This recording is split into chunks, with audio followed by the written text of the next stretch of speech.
이거는 17번으로 끝납니다. 그러는데 시작. 야훼께서 이르시되 내가 너희를 사랑하였노라 하나 너희는 이르기를 주께서 어떻게 우리를 사랑하셨나이까 하는도다. 내가 말하노라 에서는 야곱의 형이 아니냐 그러나 내가 야곱을 사랑하였고. 자, 그 다음에 이제 에서는 미워하였다가 나오는데 오늘 이제 니네가 언제 하나님 우리를 사랑하셨습니까? 이거는 뭐 그때 유대인들이나 또 쭉 신앙생활을 우리가 한 번쯤은 하나님이 정말 우리를 사랑하십니까? 한 번은 질문해봤을 법한 이제 말이죠. 근데 이제 말라기하고 이제 마태복음으로 넘어가 이제 정말 그렇죠. 말라기에서 말라기 끝장에서 한 장 넘기면 1초도 안 걸리는데 400년이라는 시간이 이 안에 숨어져 있고 이 시간은 하나님께서 침묵하신 시간이 아니라 하나님께서 철저히 정말 하나님의 마지막 완성을 이루신 시간이었죠. 준비하신 시간이었죠. 그러니까 이제 그 1초도 안 걸리는 이 시간 동안에 페르시아의 지배를 받았던 말라기는 페르시아 지배를 받을 때입니다. 바벨론 말고 바벨론의 점령을 한 페르시아가 점령할 당시 말라기고 그 다음에 이제 로마의 지배를 받고 있었던 거는 마태복음 중간은 400년이라니까 마태복음부터는 사실은 로마의 지배를 받았잖아요. 그러니까 페르시아가 말라기였고 마태가 로마였어요. 이 중간에 그리스라는 것도 있었잖아요. 페르시아가 있었고 그리스 헬라가 있었잖아요. 그러니까 그 400년 동안 왜냐하면 헬라가 230년을 지배를 했거든요. 그러니까 말라기에서 마태복음 오는 요 동안 요 안에 400년 동안에 260년을 그리스가 사실은 지배를 했습니다.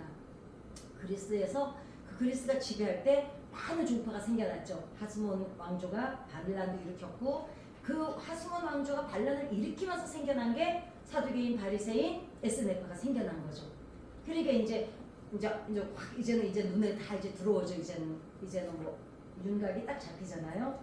그래서 로마의 지배를 그 긴 시간 동안 그 시간 동안 우리가 이제 신구약 중간사라고 이름을 붙여서 오늘까지 왔습니다. 유럽의 그동안에는 그러는 동안에 그 400년 동안에 유럽의 판도가 몇 번이나 바뀌었어요. 그러니까 왜냐하면 점령당했다가 또 이 나라 예를 들면 뭐 바벨론의 지배당했다가 페르시아가 지배했다가 그리스가 지배했다가 또 로마가 지배했다 이러니까 판도가 뭐 계속 국경도 바뀌고 이제 판도가 바뀌는 거예요. 국경도 바뀌고 이제 그리고 그러면서 이제 뭐가 생겨납니까? 새로운 문화가 생겨났죠. 헬레니즘이 생겨났고 그 다음에 이제 유대인들의 유대인들의 문화도 생겨나고 없어지고 그러니까 뭐 그리스가 지배할 때는 헬레니즘, 페르시아가 지배할 때는 또 그 나라의 문화. 그러니까 이게 몇 번이나 바뀌는 거죠. 그러니까 유대인들이 저는 이거 준비하면서 참 힘들었겠다는 생각이 드는 거예요. 생각해 보세요. 우리가 중국의 지배를 받을 때는 예를 들면은 중국말을 해야 되잖아요. 먹고 살아야 되니까. 일본의 지배를 받게 되면 일본말을 또 해야 되잖아요. 그러다가 만약에 훌러덩 뛰어넘어가지고 미국의 지배를 받게 되면 이번에는 그나마 아시아권은 말이 비슷하기라도 해. 그런데 갑자기 영어로 바뀌기도 하고. 그러니까 유대인들은 이런 일들을 그냥 엎어서 다 뒤집어졌다니 겪어낸 거예요. 그러니까 저렇게 강인한가 봐요. 그죠? 그래서 어떻게 했냐면 구약성의 말라기는 페르시아였다가 그 다음에 마태복음부터는 다시 이제 로마의 지배를 받고 페르시아 그러니까 헬라 제국이 260년 그 400년 동안에 260년의 역사를 가진 헬라 제국이 요때 이제 마카비 혁명이 일어나고 셀로쿠스 왕조 때문에 너무 박해를 당하니까 그러면서 이제 마카비 전쟁에 누가 일으켰다고요? 하스몬 왕조. 네, 그래가지고 그 다음에 그렇게 넘어오면서 누가 생겼을까요? 헤롯 대왕. 헤롯이 이제 유대사회를 또 지배하게 되고 그러면서 어떻게 해요? 그러면서 로마의 통치가 들어있었죠. 이제 쭉 이제는 윤곽이 잡히시죠. 그 다음에 구약 말미의 7권. 구약 말미 그거는 다니엘, 그 다음에 에스라, 학개, 스가랴, 에스더, 느헤미야, 말라기. 요거는 페르시아 때 기록이 됐어요. 에스더도 페르시아죠. 왜냐면 에스더가 페르시아의 왕비였잖아요. 왕후였잖아요. 그러니까 이때가 페르시아 때 기록이 된 게 자 다니엘, 에스라, 학개, 스가랴, 에스더, 느헤미야, 말라기 7개입니다. 그 다음에 페르시아 제국 때 어떻게 구약 성경이 어떻게 됐어요? 완성이 됐죠. 헬라 제국 때문에. 왜냐? 70인역을 통해서 이제 헬라어로 번역이 됐는데 이때도 장점이 뭐였습니까? 사실은 이스라엘 민족들이 페르시아 말 쓰다가 다시 그리스로 넘어와서 헬라어로 써야 되잖아요. 그러니까 헬라어를 아주 강력하게 강요를 했어요. 문화든 언어든. 그런데 거기는 우리가 너무 고생스럽게 했는데 하나님은 다른 뜻이 계셨어요.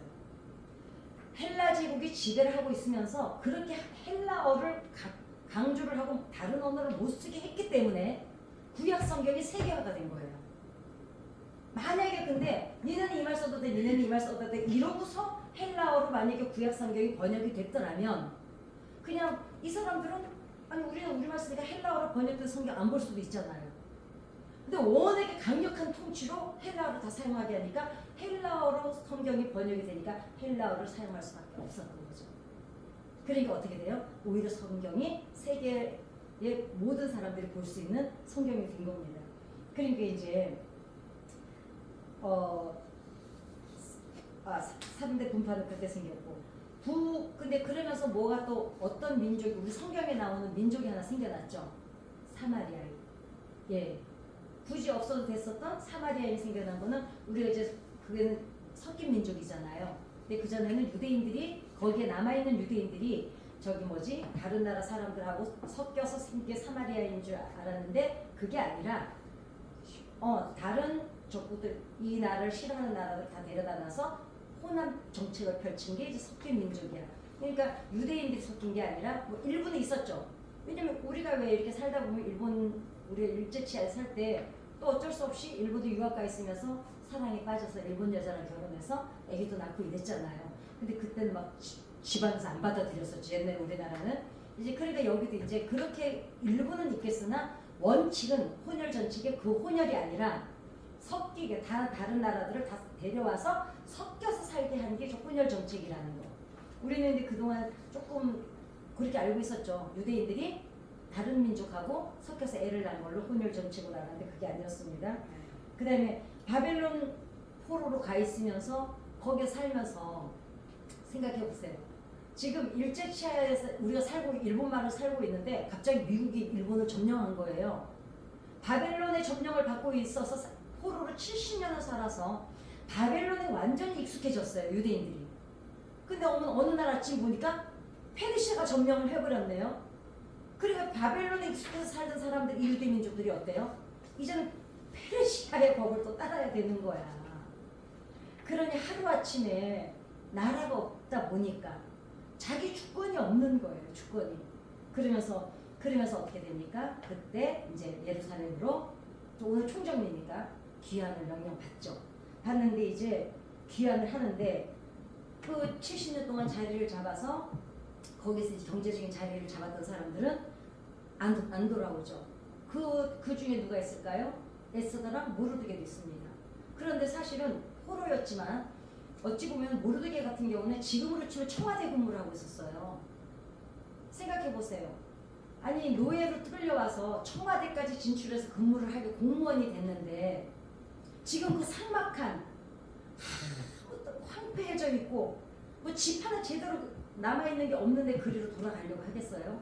그러니까 모르드게 같은 사람도 안 돌아가는 거예요. 그런데 그 당시에는 페르시아는 제가 말씀드렸잖아요. 치안이 가장 안전한 나라였어요. 우리도 지금 이제 우리나라가 어때요? 지금 밤중에 여자들 혼자 버스카이를 못 다녀요. 우리나라도 그렇잖아요. 필리핀은 뭐 옛날부터 아주 그렇고. 그런데 그런 치안이 완벽한 나라였어요. 페르시아가. 근데다가 애들 교육 수준은 우리 지금은 막 서울대도 있고 이랬지만 그럼에도 불구하고 외국 유학을 보내잖아요. 그런데 예전에는 되도록이면 유학 보내려고 그랬죠. 왜냐면 여기서 공부해가지고 별 빛을 못 보니까. 그랬는데 지금 이 페르시아는 어땠냐면은 전 세계에서 누구나 오고 싶어하는 그런 아주 교육이 철저하게 준비된 나라였어요. 그러니까 거기서 앵간히 자리 잡아서 페르시아에서